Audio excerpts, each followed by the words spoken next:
Good afternoon. তোমাদেরকে বলেছিলাম আমি আমার কিচেনটাকে ডিপ ক্লিন করবো। তার জন্য দেখো তোমাদেরকে আমি একটা জিনিস দেখাই। এইখানে এক গামলা বাসন, এখানে এক গামলা বাসন, যা ছিল সমস্ত ধুয়ে মেজে ধুয়ে আর রেখেছি। এখানে যেটা আটার বালতি, ওটা মুড়ির বালতি, ওগুলো করেছি। বোতলগুলো দেখো সমস্ত ক্লিন করে দেখিয়েছিলাম সকালে, ক্লিন করে ভরা হয়েছে।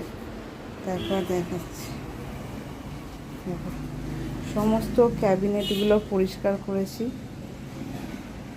ওপরটা যতটা পেরেছি করেছি, কিন্তু এগুলো হাত যায়নি, না হাত আর দিচ্ছে না, আর করতে পারিনি। আর এইগুলো এখন সব পড়ে রয়েছে। এইটা এই সোয়াবিনের প্যাকেটটা ওই ক্যাবিনেটে উঠবে, ওইগুলো এখন উঠে ক্লিন করতে পারবো না বলে করিনি। এই দেখো এইগুলোকে সমস্ত